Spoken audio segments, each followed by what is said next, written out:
Gases pressure डालती है, किस वजह से? अपने वेट की वजह से। किस वजह से? अपने। और दूसरा, अब मैंने आपको अभी एक ये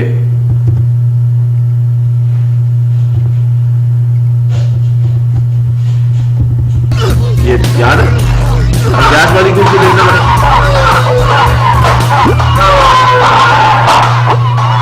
गैस मॉलिक्यूल्स आपस में भी टकराएंगे और जिस कंटेनर में रखी जाती है उसकी वॉल्स के साथ भी टकराएंगे। और प्रेशर क्या होता है? Force per unit area.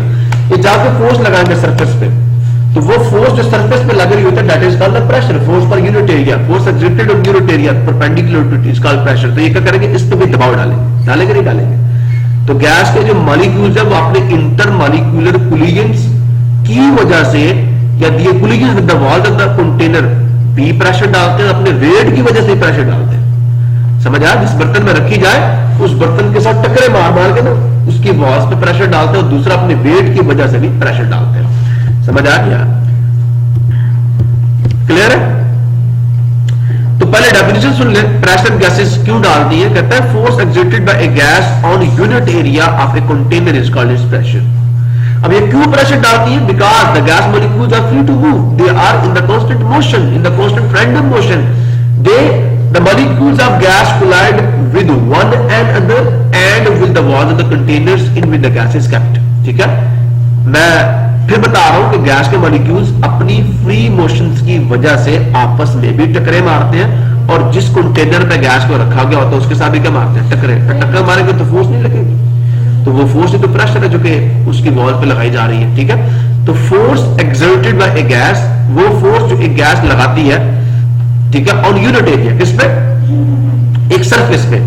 Unit area का मतलब क्या? एक ऐसी सरफेस पे जिसका एरिया 1 यूनिट है। अब 1 मीटर स्क्वायर भी हो सकता है, 1 सेंटीमीटर स्क्वायर भी हो सकता है। तो एरिया पे, किसी एरिया पे गैस के मॉलिक्यूल टक्कर मारते जिस पे फोर्स लगाते हैं, that is the pressure of gas. So definition ये, force exerted by a gas on unit area of a container is called is pressure. Reason क्या? अभी मैंने आपको बताया करता हूं, according to kinetic molecular theory, gas molecules are in constant random motion. अभी हमने देखा नहीं देखा? ठीक है, they move in straight lines. वो क्या करते हैं? स्ट्रेट लाइंस में मूव करते हैं until they collide with one another. ठीक है, वो सीधे जा रहे थे और रास्ते में कोई दूसरा मॉलिक्यूल है जो टक्कर लगा के वापस हो सकता है कहीं बाउंस बैक कर जाए, जैसे मैं भी आपको दिखा ये टकरे मार रहे हैं, देखो आपस में भी टकरा रहे और वॉल्स के साथ भी टकरा रहे हैं। ठीक है, तो ये स्ट्रेट पाथ में मूव करते हैं यहां तक कि ये आपस में टक्कर मार दें एक दूसरे को। दे move in a straight line until they collide with another molecule or the wall of the container। दो चीजें, या तो मॉलिक्यूल से टकराएंगे या वॉल के साथ टकराएंगे। The pressure of the gas, अब समझ आ गया? ये दो बातें आपने बतानी है। They are in a constant random motion, they move in a straight line until they collide with another molecule or with the wall of container। रास्ते में कोई एक चीज तो आएगी इन टक्करों की वजह से। The pressure of gas exerted on in a container is due to the force exerted on the walls of container by the collision of gas molecules। ये लबे लुबाब है इस सारी गुफ्तगू का कि जो गैस का प्रेशर है वो गैस के मॉलिक्यूल्स का जो टकराव हुआ with the walls of container उसकी वजह से होता है। समझ आ गया? ये नहीं आया? तो गैस के मॉलिक्यूल्स अपनी रैंडम मोशन की वजह से वॉल्स ऑफ द कंटेनर के साथ जो कोलिजन्स करते हैं, उन कोलिजन्स, उन टकरावों की वजह से गैस प्रेशर डालती है वॉल्स ऑफ द कंटेनर पे। गुब्बारा भी इसी वजह से फूला हुआ होता है, टक्कर मारता है ना मॉलिक्यूल्स तो गुब्बारा फूल जाता है। समझ आ लिया? A gas exerts pressure on the walls of container, ठीक है, on the walls of its container, and you can see when you blow a balloon। अब आप देख सकते हैं जब आप गुब्बारा फैलाते हैं तो गैस के मॉलिक्यूल्स आपस में टकरे मारे होते हैं और साथ गुब्बारे की दीवारों को टक्कर मारते हैं। तो गुब्बारा कहाँ उठता है? ऊपर उठता है। जो आप गैस बढ़ते जाता है, मॉलिक्यूल्स की तादाद बढ़ती जाती है, टकरे भी बढ़ती जाती है, टकरे बढ़ती जाएगी तो प्रेशर भी बढ़ता जाएगा, प्रेशर बढ़ता जाता है, गुब्बारा फूलता जाएगा। नंबर ऑफ मॉलिक्यूल्स जितने ज्यादा होंगे टकरे भी उतनी ज्यादा होंगी, टकरे जितनी ज्यादा होंगी प्रेशर भी उतना ही ज्यादा होगा, फोर्स भी उतनी ही। अब मिसाल के तौर पर मैं एक बच्चे को इस दीवार को धक्का लगाऊं तो दीवार पे कम फोर्स लगेगी, 2 को कहूं, 3 को कहूं, 4 को कहूं। जूं बंदे बढ़ते जाएंगे फोर्स ऑन द वॉल भी बढ़ती जाएगी। तो जो अब हवा गुब्बारे के अंदर बढ़ते जा रहे होते हैं ना, तो हवा के मॉलिक्यूल्स बढ़ते जा रहे होते हैं। हवा के मॉलिक्यूल बढ़ते जाएंगे तो जो गुब्बारे की दीवारों के ऊपर टकरे मॉलिक्यूल्स मार रहे हैं वो बढ़ती जाएगी। टकरे बढ़ेगी तो फोर्स बढ़ेगी, फोर्स बढ़ेगी तो प्रेशर बढ़ेगा। ये सारी बातें अपने माइंड में रखें, ठीक है?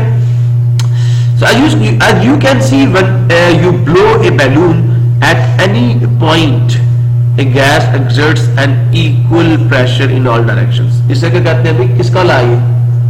Pascal's law. फिजिक्स में पढ़ा नहीं पढ़ा अभी तक? पास्कल लॉ ये कहता है कि किसी भी पॉइंट के ऊपर जो गैस प्रेशर डालती है ना, ऑल डायरेक्शन में वो सेम डालती है। अब इसको मैं इंशाल्लाह अगर मुझे मौका मिला तो मैं समझाऊंगा, वरना आपके टीचर इंशाल्लाह जब आपको पढ़ाएंगे तो आपको समझाएंगे। अभी फिलहाल फिर मेरा आपसे बात करना अभी फिलहाल मुनासिब नहीं है। एट सी लेवल कहता है समंदर की सतह पर। किस पर? ये मैं गुब्बारा बना के जब मेरा पिछले साल लेक्चर था बच्चों को बताया था कि यहाँ पे हवा के मॉलिक्यूल्स आपस में टकराएंगे, फिर जाके किसके साथ टकराएंगे? वॉल्स के साथ। तो वॉल्स को ये धक्का दे रहे होता है, इस वजह से जो गुब्बारा वो खुला हुआ होता है। अब जरा बेटा बाप हो सकता है टेम्परेचर कितना हो? 0 डिग्री सेल्सियस। टेम्परेचर कितना हो? 0 डिग्री सेल्सियस। और प्रेशर कितना हो? अब मेरी बात गौर से सुने। समंदर की सतह पर आप चले जाएं, समंदर के लेवल पे आप चले जाएं, और फॉर एग्जाम्पल ये समंदर का लेवल और आप किनारे पे बैठे हुए, फॉर एग्जाम्पल मैं इतनी बात आपसे कर रहा हूं, गौर से सुनना। टेम्परेचर कितना हो? 0 डिग्री सेल्सियस। ठीक है, क्लियर हुआ नहीं हुआ? तो अब किसी चीज के ऊपर, या यहाँ पे बंदा ही एक बैठा हुआ, यहाँ पे एक बंदा खड़ा है, यहाँ पे इस बंदे के ऊपर हवा कितना प्रेशर डालेगी, उस प्रेशर को हम क्या कहते हैं? 1 एटमॉस्फेरिक प्रेशर कहते हैं। बात समझे या नहीं समझे? ये वो क्या है? दिस एट सी लेवल, ठीक है, और 0 डिग्री सेल्सियस टेम्परेचर पे atmospheric pressure is 760 millimetre of mercury और 760 टॉर। अब इसका क्या मतलब है बेटा जी? आपने बैरोमीटर बनाना है। बैरोमीटर क्या होता है? आपने एक टब लेना, उसको फुल बटा फुल किससे बनना? मरकरी से। किससे? उसमें मरकरी डालनी है। एक ट्यूब लेनी है, बागों से सुनना, बागों से सुनना।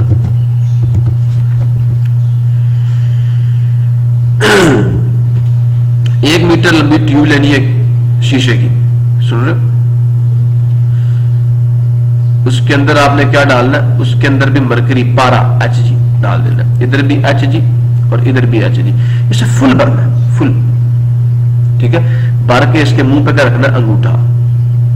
बंद कर दोगे ना इसको, समझ आ नहीं है? अंगूठा रख कर इसको इस टब के अंदर उल्टा कर देना, लाइक दिस। ये टब,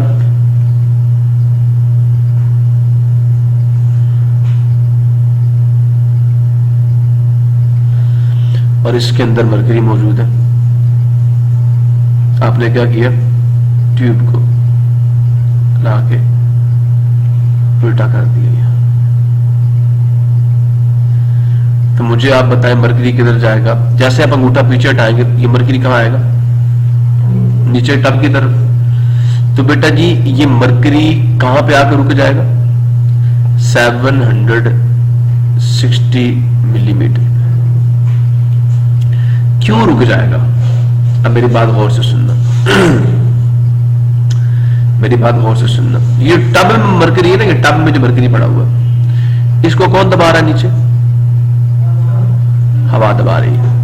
हवा अपने वेट की वजह से, सुन रहे हो ना? किसकी वजह से? अपने वेट की वजह से नीचे दबा रही है। और ये जो अंदर मरकरी है, इसके अंदर था, ये यहां से बाहर निकलेगा तो इसको कहां उठाएगा? ऊपर उठाएगा ना। ये अंदर वाला मरकरी भी इसको इसकी सरफेस को ऊपर उठाने की कोशिश करेगा, बाहर वाली हवा इसको नीचे दबाएगी। अब दोनों में मुकाबला होगा। समझ आ नहीं है? ये भी अपने वेट की वजह से नीचे जा रहा है, हवा भी अपने वेट की वजह से इसकी सरफेस को दबा रही है। हवा कहती है नहीं, इसकी सरफेस यहां पे रहेगी जिस लेवल पे पहले है। मेरी बात सुन रहे हो या नहीं सुन रहे? हवा इसको नीचे दबा रही है, ये वाला मरकरी बाहर निकल के, जब बाहर निकलेगा तो इसको ऊपर उठाएगा नहीं उठाएगा? मरकरी और बढ़ जाएगा। हवा नहीं इसको ऊपर उठने दे रही और ये मरकरी इसको ऊपर उठा रहा है।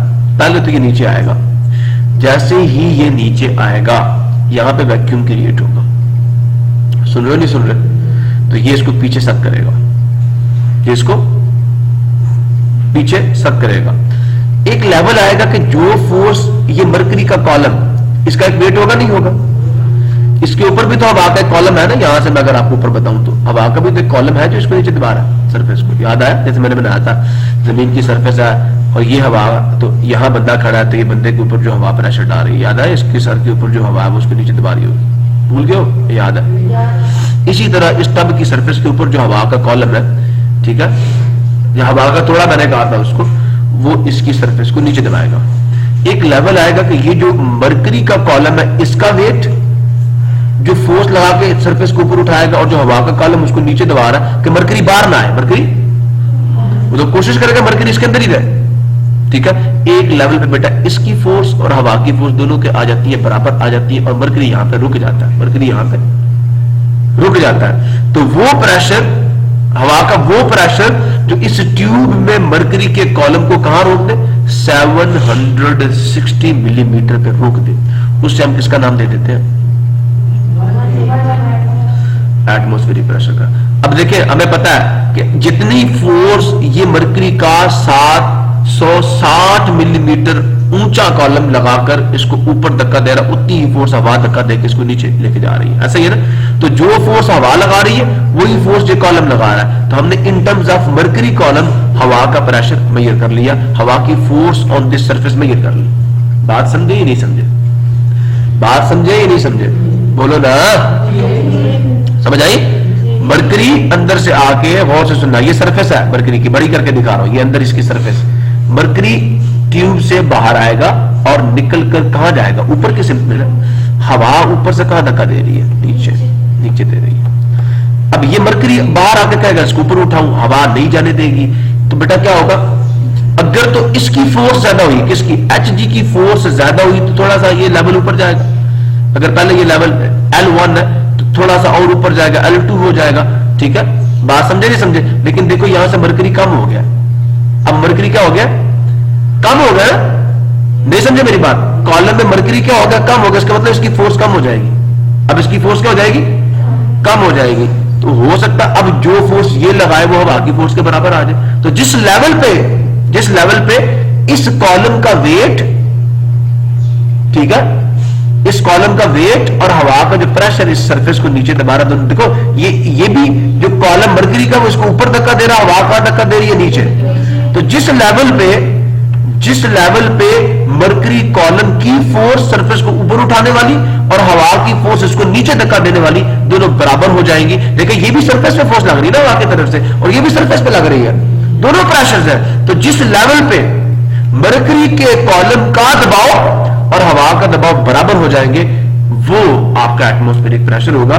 और समंदर के लेवल पर ये एटमॉस्फेरिक प्रेशर जो हवा का दबाव है ये 760 मिलीमीटर लंबे कॉलम ऑफ मरकरी को सपोर्ट करता है और उसको किसका नाम दे दिया था? 1 ATM। तो 1 एटमॉस्फेरिक प्रेशर वो प्रेशर है जो समंदर की सतह पर इस सारी अरेंजमेंट को बैरोमीटर कहते हैं। This is the barometer.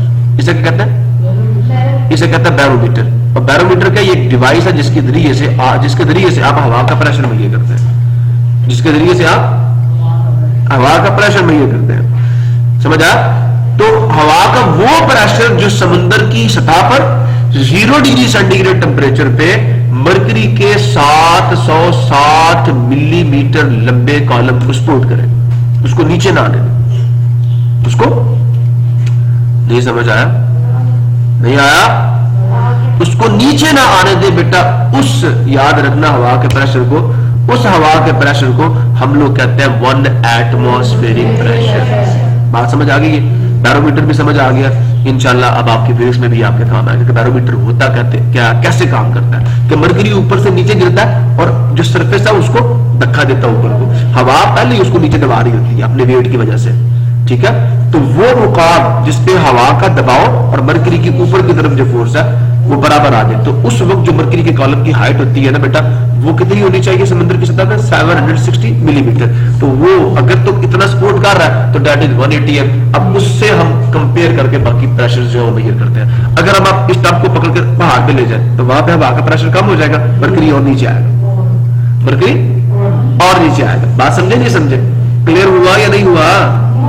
Mercury और नीचे आएगा, ठीक है। आप और ऊपर ले जाए और नीचे आएगा। एक वक्त आएगा सारा मरकरी टब के अंदर आ जाएगा जब हवा का प्रेशर ही 0 हो जाएगा। बात समझे या नहीं समझे? बैरोमीटर की वर्किंग समझ आ गई? सो कम टू द टॉपिक, ठीक है? तो एट सी लेवल, एट 0 डिग्री, दो बातें, पहले समुद्र की सतह के बराबर लेवल होना चाहिए, फिर टेम्परेचर 0 डिग्री सेल्सियस होना चाहिए। तो द एटमॉस्फेरिक प्रेशर, हवा का वो प्रेशर, ठीक है, इज 760 मिलीमीटर ऑफ मर्करी और 760 टॉर, उसको टॉर भी कहते हैं, ठीक है? This pressure is referred to as one atmospheric pressure, ठीक है बेटा? किसी बच्चे को बात नहीं समझ आई मेरे से पूछ ले, किस बच्चे को बात समझ नहीं आई मेरे से पूछ ले। मरकरी पुत्र ये एक एलिमेंट का नाम है, जैसे आपका सोना चांदी है ना। हाँ जी, ये ऐसी मेटल है जो लिक्विड स्टेट में है, ठीक है? ये एक ऐसी मेटल है जो लिक्विड स्टेट में है, बाकी सब सॉलिड में, ठीक है? वजनी बहुत होता है, इसकी डेंसिटी, वजनी होने का मतलब इसकी डेंसिटी बहुत ज्यादा होती है, थोड़ी सी जगह पे इसके बहुत सारे आइटम्स आ जाते हैं, इस वजह से वजनी होता है। जी बिल्कुल बेटा, बहुत नुकसानदेह होता है, बहुत नुकसानदेह होता है। दिस प्रेशर समझ आ गया? और ये प्रेशर जो मरकरी के 760 मिलीमीटर लंबे कॉलम को सपोर्ट कर दे, ठीक है, उसे हम कहते हैं 1 एटमॉस्फेरिक प्रेशर। सो 1 एटीएम किसके बराबर है? 760 मिलीमीटर ऑफ मरकरी। हाइड्रागेरम इसका लातीनी जुबान में नाम है, इसको 760 टॉर भी कहते हैं। The system international unit of pressure, ठीक है, आप प्रेशर इज पास्कल, उसे पीए से शो करते हैं, और वो 1 न्यूटन पर मीटर स्क्वायर के बराबर है। न्यूटन प्रेशर का फार्मूला अगर मैंने यहां पे मेंशन नहीं किया तो मैं प्रेशर का फार्मूला आपके सामने मेंशन कर देता हूं बेटा। प्रेशर का फार्मूला होता है force per unit area. Force का यूनिट होता है न्यूटन और एरिया का होता है मीटर स्क्वायर, तो यूनिट आ गया न्यूटन पर मीटर स्क्वायर। इसको पास्कल भी कहते हैं, इसको लो नीचे सारा कुछ बता दिया मैंने। The system international unit of the pressure is Pascal, which is very small unit. So kilopascal is used for the atmospheric pressure under ordinary conditions. Definition of 1 Pascal क्या है? याद रखना, 1 Pascal equals to a force, एक minute मैं इसको जरा थोड़ा सा और आपके लिए अल्फाज में आसान कर दूं। 1 पास्कल इज इक्वल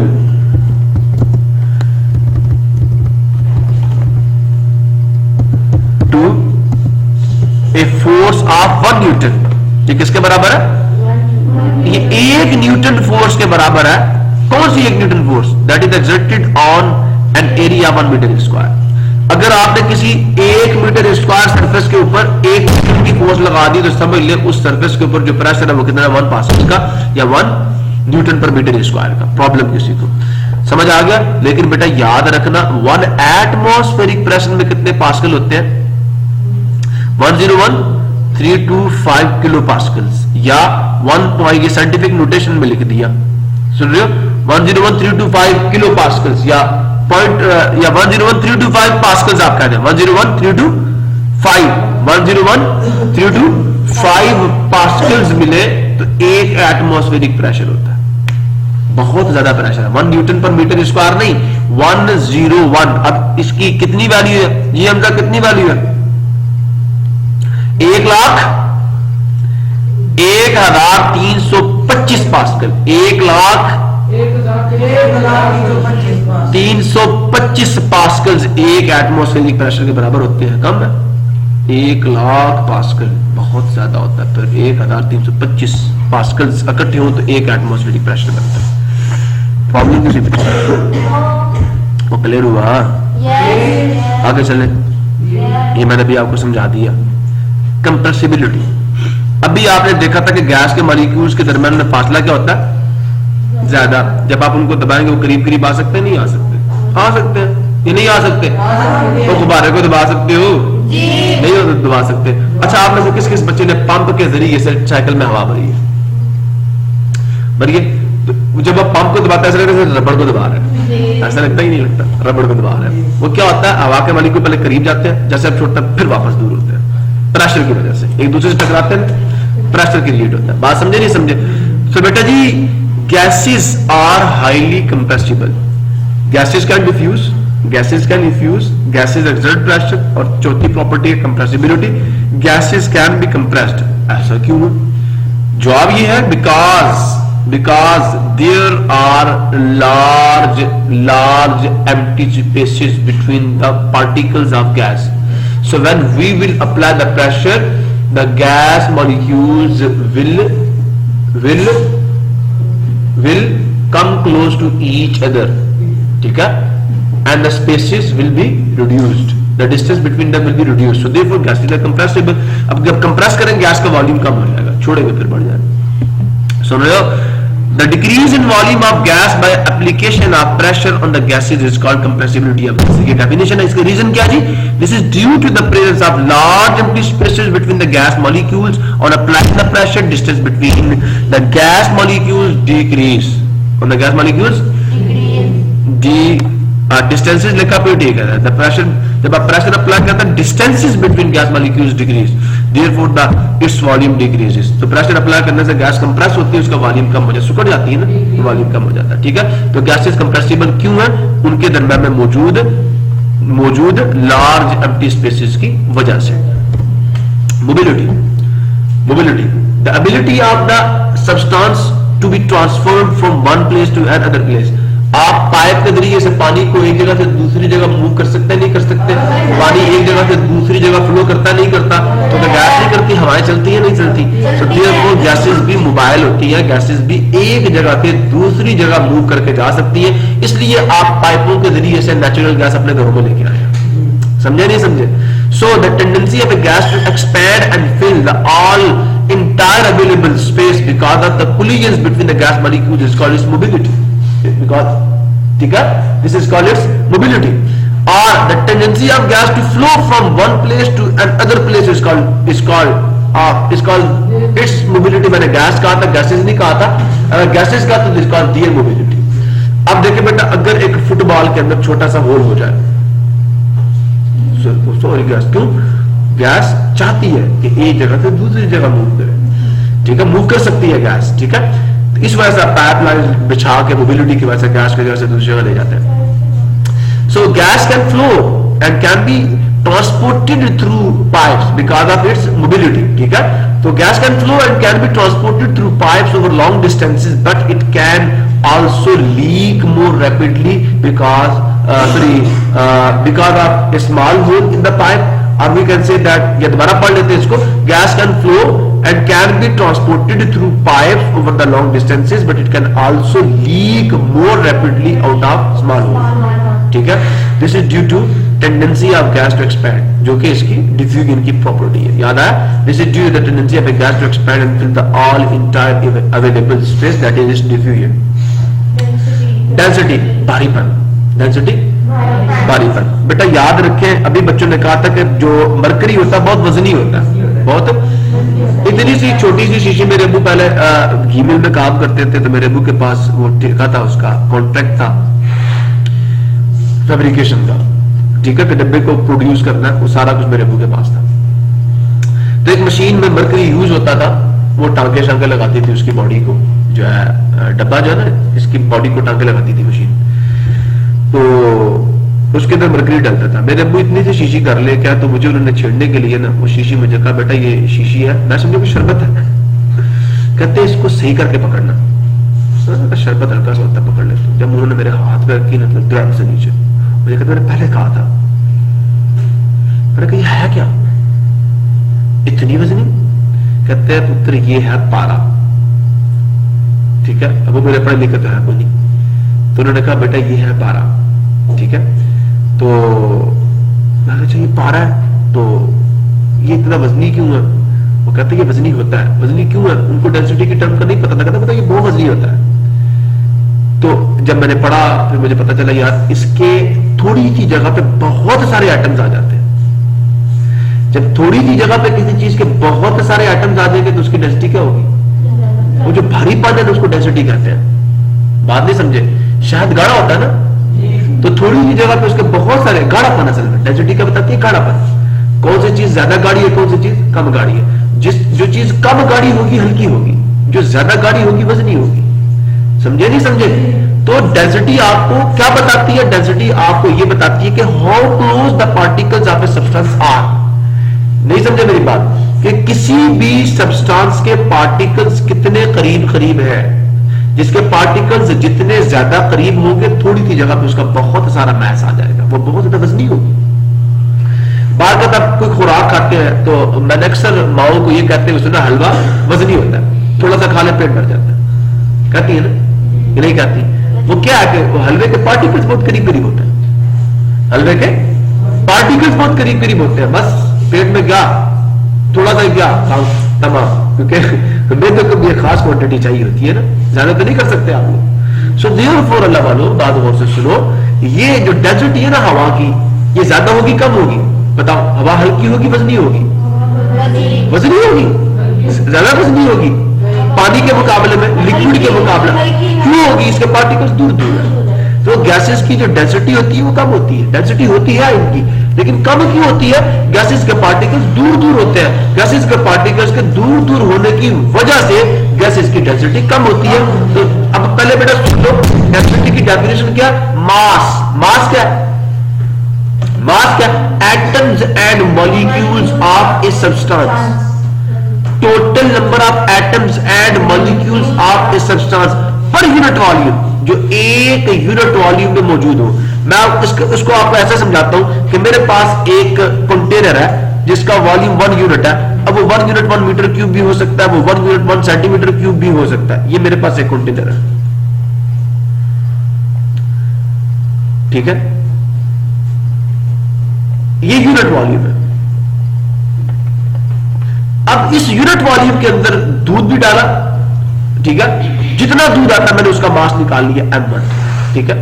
फिर मैंने इसके अंदर शहद डाला, उसका मास निकाल लिया m2। बताओ शहद का मास ज्यादा होगा, दूध का मास ज्यादा होगा? तो यही तो कह रहे हैं कि मास जो आ जाए, मास जो आ जाए एक यूनिट वॉल्यूम में, तो असल में ये मास होता है, मिकदार होती है किसी चीज की जो एक मखसूस जगह पे आ जाती है। अब जिस चीज की ज्यादा मिकदार आएगी वो ज्यादा डेंस होगी, उसकी डेंसिटी ज्यादा होगी, और जिसकी कम मिकदार आएगी उसकी डेंसिटी क्या होगी? कम होगी। अभी भी बात नहीं समझ आई तो दोबारा पूछो, मैं तो समझाऊंगा आपको। तो mass per unit volume, mass contained in unit volume, mass present in unit volume of a substance is called its volume है। तो गलत लिखा ना, इज कॉल्ड इट्स डेंसिटी। तो डेंसिटी क्या है? Mass contained in unit volume. Density आपको यह बताएगी कि एक मखसूस जगह पर किसी चीज का कितना मास स्क्वीज हुआ है। एक मखसूस जगह पर किस चीज की मिकदार ज्यादा आएगी और किस चीज की मिकदार क्या आएगी? कम आएगी। बात समझ रहे हो नहीं समझ रहे? क्लियर हुआ? तो डेंसिटी आपको ये बताएगी कि किस चीज के एटम्स और मॉलिक्यूल्स करीब करीब है और किस चीज के एटम्स और मॉलिक्यूल्स दूर दूर है। जिसके करीब करीब होंगे उसकी डेंसिटी ज्यादा होगी और जिसके दूर दूर होंगे उसकी डेंसिटी कम होगी। जिसके करीब करीब होंगे वो चीज गाढ़ी होगी, जिसके दूर दूर होंगे वो चीज पतली होगी, वो हल्की होगी। सुन रहे हो? पता नहीं क्या सुन रहे हो। एटम का मॉलिक्यूल आता है, जिसके ज्यादा आएंगे वो ज्यादा डेंस है, जिसके कम आएंगे वो कम डेंस है। समझ आ? वो ज्यादा वजनी होगा, ठीक है? अब मुझे बताओ रुई की डेंसिटी ज्यादा या लोहे की डेंसिटी ज्यादा? थोड़ा सा लोहा बहुत वजनी होता है और इतनी सारी रुई हल्की सी होती है। सुन रहे हो ना? एक लकड़ी की ईंट भी बनाता हूं और एक मिट्टी की ईंट भी बनाता हूं, दोनों का वॉल्यूम सेम होगा, लेकिन मैस किसका ज्यादा होगा? मिट्टी की ईंट, उसकी डेंसिटी ज्यादा है। अलग बात समझ आ गई ना? अब फार्मूला ऑफ डेंसिटी क्या है? रो। इसको रो, ये सिंबल है आपका, ग्रीक लेटर है। Rho is equal to mass divided by volume, ठीक है? कि वो मास जो एक यूनिट वॉल्यूम में आएगा। Gases have relatively low densities under normal conditions, ठीक है? क्योंकि इनके पार्टिकल्स होते ही दूर दूर है। इसकी वजह का this is because the molecules are much farther apart in gases.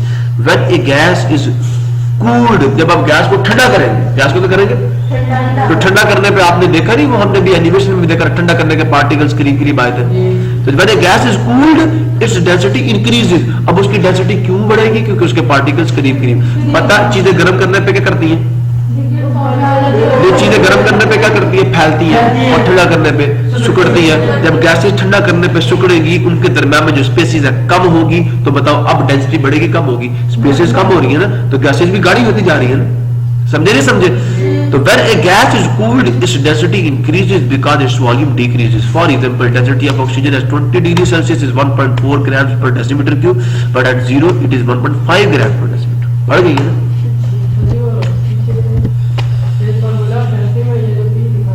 बेटे ये पी नहीं है, रो है, रो, ये डेंसिटी है, डेंसिटी का सिंबल है, ठीक है? RHO, रो, रो, ये है इस लेटर का नाम, प्रोनाउंसिएशन भी इसकी है। अब बेटा गौर से सुनिएगा, इससे हमने गैस लॉस पढ़ने हैं, बॉयज लॉ और चार्ल्स लॉ समझना, क्या समझना? और गैस लॉ, ये दोनों गैस लॉस है। बॉयज लॉ क्या कहता है, चार्ल्स लॉ क्या कहता है, इन दोनों को समझना बहुत आसान है, बहुत ही। चार्ल्स लॉ, कुछ लोग चार्ल्स पढ़ते हैं, कुछ चार्ल्स पढ़ते हैं, ठीक है, ठीक है। कुछ लोग ई को साइलेंट चार्ल्स नहीं, आर को साइलेंट चार्ल्स, ठीक है, ठीक है, चार्ल्स लॉ। वो चार्ल्स पढ़ते हैं, पंजाबी में जब हम अंग्रेजी बोलते हैं तो हम चार्ल्स पढ़ते हैं, चार्ल्स लॉ और बॉयज लॉ। प्रॉब्लम किसी को, सो जो भी है बस नाम याद रखना और लॉ क्या कहता है ये याद रखना, गौर से सुनना। कहता है effect on the volume of a gas by a change in pressure and temperature. ये जो प्रेशर और टेम्परेचर है ना बेटा, ये हम अप्लाई करेंगे अब गैस के ऊपर। गौर से सुनना जरा मेरी बात को। अगर ये कंटेनर में गैस पड़ी हुई है, मुझे आप खुद बताएंगे, गौर से सुनना, कंटेनर में गैस पड़ी हुई है, अगर मैं इसके ऊपर 1 न्यूटन की फोर्स लगाऊं तो ये पिस्टन नीचे जाएगा नहीं जाएगा? बताओ, गैस का वॉल्यूम बढ़ेगा कम होगा? बाहर से प्रेशर बढ़ाते जाओ तो गैस का वॉल्यूम कम होता बढ़ता है? ये देखो कम होगा। यही उन्होंने कहा कि जब आप किसी गैस के ऊपर प्रेशर अप्लाई करेंगे, ठीक है, प्रेशर बढ़ाएंगे वॉल्यूम कम हो जाएगा। तो यहां से मैं एक चीज लिख सकता हूं कि जो external pressure on the gas है वो उसके वॉल्यूम के इनवर्सली प्रोपोर्शनल है।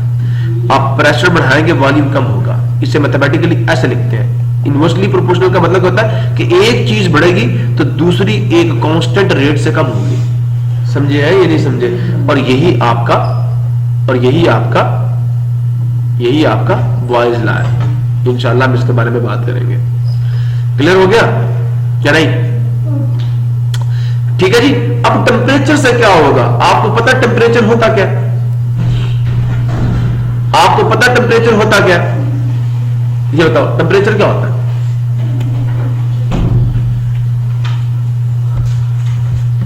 टेम्परेचर क्या होता है?